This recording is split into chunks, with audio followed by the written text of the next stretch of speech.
Good afternoon. I have the utmost privilege and pleasure to continue the program. And before I begin my remarks, I would like to introduce 4 honorary class members that the medical class of 2015 has selected to share in the privilege of graduation. The first recipient, Mr. Jonathan Jent. John is the clerkship coordinator for the 3rd and 4th year clerkships in the Department of Internal Medicine and has been nationally recognized for his work. We love John because he's always accessible, always willing to help you arrange and rearrange your schedule to tailor it to your needs. And above all, is an incredible person. He goes above and beyond for his students, and I, as well as members of our class, are very lucky to also call him our friend. John.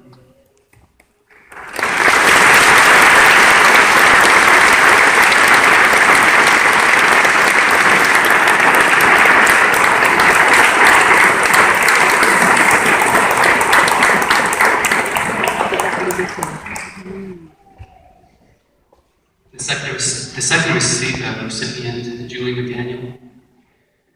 Julie is our Director of Financial Aid in the College of Medicine.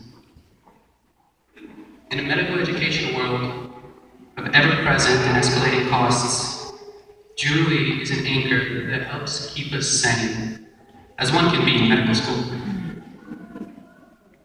She's energetic, warm, and a pleasure to talk to, and is also a close confidant to many in our class. Julie?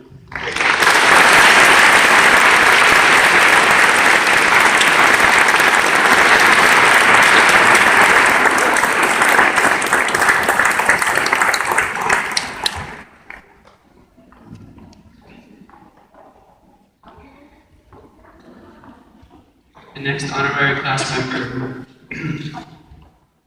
is Ms. Shirley Tipton. Shirley is our former Director of Student Services. 4 years ago, we sat down and had a fantastic conversation about anything and everything. Somewhere down the line that year, she determined that after multiple decades of being the mother and lifeline to students of our college, she would honor the class of 2015 as the class she wanted to go out with. Shirley is part of my family and our class's family.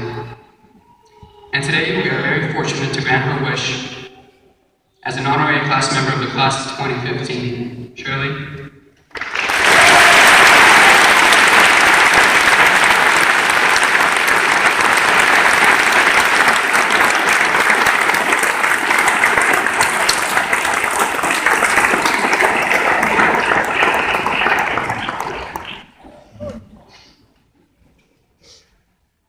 The 4th and last honorary class member for the class of 2015 is Ms. Sharon Murphy.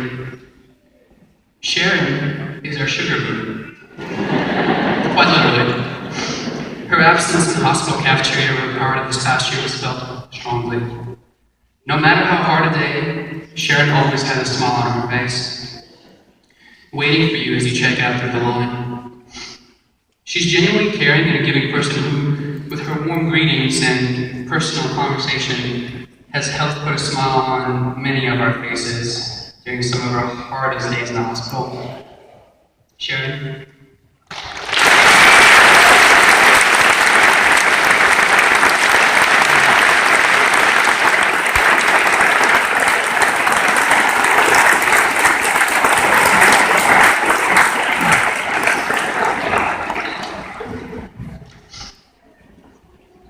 Before I have the privilege of presenting my remarks, I would like to take a moment to thank one of our classmates, Army Captain Peter Rogers Bishop. I want to thank him for his active service to our country during medical school. Soon to be, Dr. Rogers Bishop interrupted his medical school studies to serve in Afghanistan on the front lines over a period of 10 months. I had the pleasure of his conversation a month ago. He served his unit and his country as only Peter would. It is a shame that he cannot join us today. He is away on a military drill. But I would like to ask all of you to take a moment to acknowledge Peter's service to our country.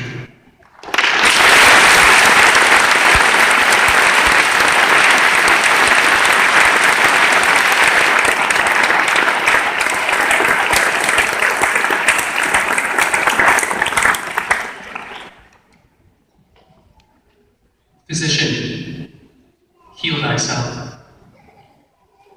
This is a phrase dating back to the Bible, Luke chapter 4, verse 23. A phrase that then was echoed in a very different context from which I use today. Fast forward to the present. At this very moment, young doctors, what does this phrase mean to you? Physician, heal thyself. To the family, friends, faculty, and distinguished guests in the audience, as president of the medical class of 2015, I have had the honor and utmost pleasure to get to know the individuals sitting before you. You do not need me or anyone else to tell you how proud you should be.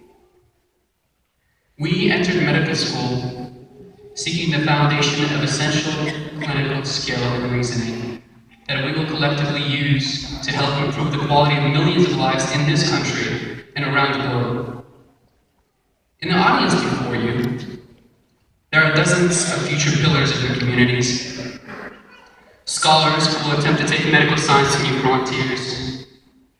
Public and global health leaders who will become ambassadors of health to those who lack access most, whether in this country or abroad. And indeed, these are the very elements society is built of. And yet, to achieve all this and contribute meaningfully to our society, near and far, in giving what we have to give, we physicians first have to prioritize our own health. A quick search through the literature shows studies that find many diseases more prevalent amongst groups of physicians than would be expected by chance. Depression, heart disease, anxiety disorders, metabolic syndrome. The more you search, the further the list expands. So the message is clear, young doctors. We have to take care of our own bodies and minds to be able to practice this profession at the level our patients deserve, and do so for as long as we're able to.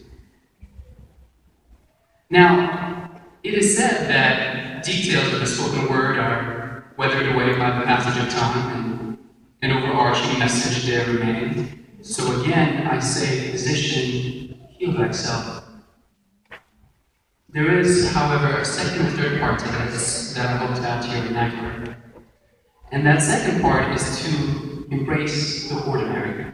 To best appreciate the second part, I would like to diverge and ask everyone to briefly think through the meaning of the word serendipity.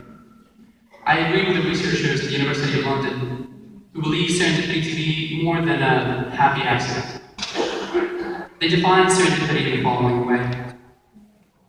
When unexpected circumstances and an insightful aha moment leads to a valuable and unanticipated outcome. So in other words, serendipity requires insight. It is by embracing the ordinary that we possess the insight to pick up on a serendipitous finding, an anomaly that in some way deviates from the ordinary. One that can change medicine as we know it, improve and save countless lives. The list of serendipitous findings in medicine knows no bounds. Sir Alexander Fleming's discovery of antibiotics, Dr. John Cade's discovery of the use of lithium in bipolar disorder, Dr. Edward Jenner's discovery of vaccination, William Rongin's discovery of the X-ray. I would be amiss not to include my alma mater professors, Drs. Frederick Banting and John McLeod's discovery of insulin. These few examples are and do constitute Nobel Prize-worthy findings. Imagine the years of setback, and more importantly, lives lost. If Fleming discards his abnormal petri dish, Cade abandons his experiment, Jenner does not listen to the milkmaid, or Rongin writes off the X-ray as an anomaly. But what I ask of you to embrace the ordinary is not exclusive to our profession, and certainly not only for the goal of furthering the science of medicine. It is a universal path to a fulfilling life that can benefit each of us. So much of our lives are filled by ordinary happenstance. It is so easy to go on autopilot and cruise through your life without appreciating that there is indeed beauty in every day. And yet, it is in embracing the ordinary that life is rendered truly extraordinary. Our everyday doctors, while ordinary to us is nothing but, regard the sanctity of life. We are tasked with a task many could only dream of, to improve and save lives. The beauty of life is all around us in the hospital and in the clinics, delivering a baby into the world, bringing back a trauma victim, removing a tumor, diagnosing the complex and permanently improving someone's quality of life. And all this from humble beginnings. Herein lies the third and last part of my message to you, being humble. Always remember where you came from and the many people and experiences that have molded you into who you are now. For me, that is my childhood playground that were the streets of 1990s Moscow. My Georgian grandparents who raised me while my father worked and my mother completed university. My younger sister, who as she grew wiser, wished me to try and stay a role model that she could be proud of. It is my adopted immigrant hometown of Toronto, Canada, with its multitude of perspectives and ideas that shape my global views.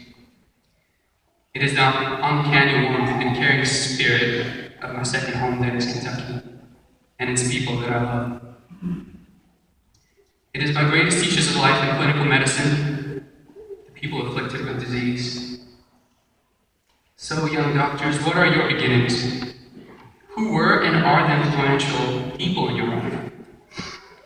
Let this knowledge ground you. And so I say, physician, heal thyself. Embrace the ordinary. Be humble always. Thank you.